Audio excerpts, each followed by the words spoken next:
Yeah, I'm here again. I hope you remember that I'm loose upstairs.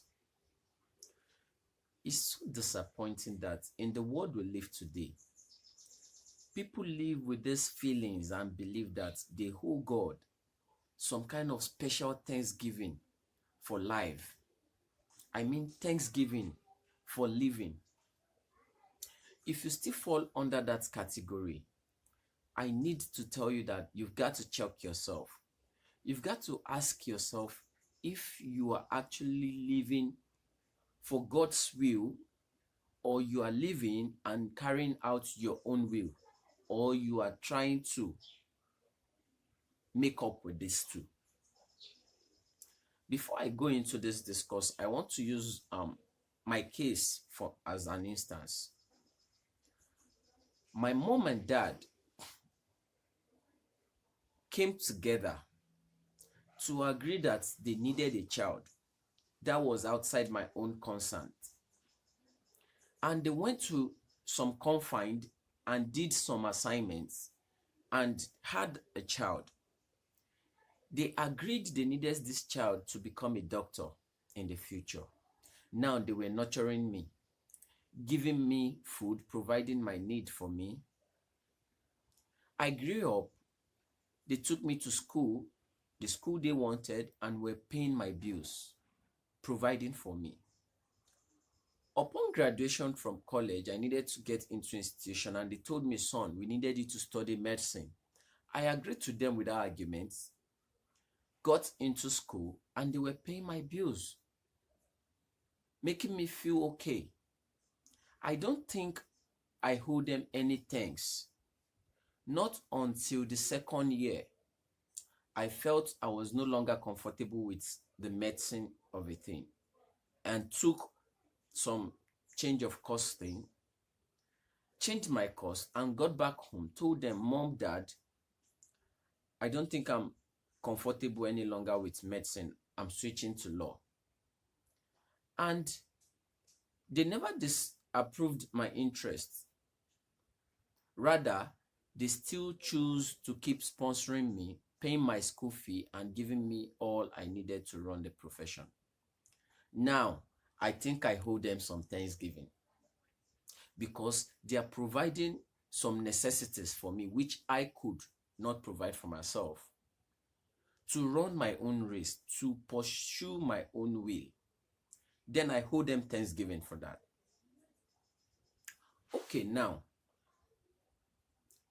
when we talk about thanking God for life, I used to have reasons to thank God for life, for living. I used to. That was when I was living for myself. I was using that life to pursue my own will. Because I realized God was giving me something I couldn't provide for myself, something so important I could not provide for myself, to carry out my own will. But thank God, after running my own will, and at some point I felt I couldn't carry on any longer, then I chooses to align my life with God's will. That I'm now absolutely running God's race. I'm doing God's will. This is God's will. I'm moving even these hands because God is God's will that I move it at this point that I'm moving it. So if I'm absolutely doing God's will, I've got no reason to thank God for life, because if He needed me to carry out His will, come tomorrow, come 2021, then it's His duty to give me that life, to give me that health. So I've got not to thank Him. My thanksgiving should have nothing to do with Him giving me what I needed to carry out His will. And that I'm going to die tomorrow, that I'm going to die before 2021 is never my problem. That's His problem.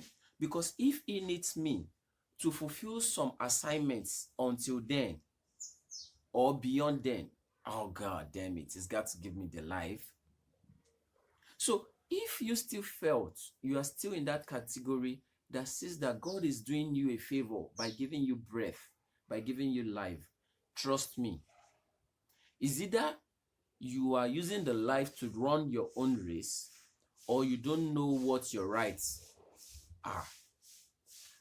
It's like a child whose parents are providing food on the table for him or her, providing money for his school fees, and the child is appreciating them, especially like, what the fuck? They ain't doing nothing. They are only doing what they needed to.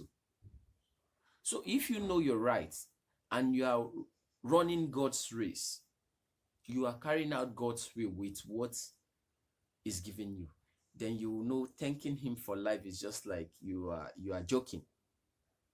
So my dear, this is a call to you that you've got to align yourself with your purpose so as to enjoy utmost benefits of what you deserve of God.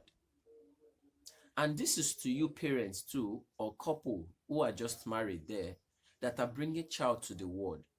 You've got to ask yourself, for what purpose do we want to bring this child? For what reason do we want to bring this child? When you have that reason, then you know what and what you've got to put in place for that child. Though you might not have absolute control over this child at some point, but until then, until the child is grown to make his or her choices, decisions, then you should be able to make absolute provision and control to the need for the needful. I remain that stupid insane, that guy that is never okay. We meet next time.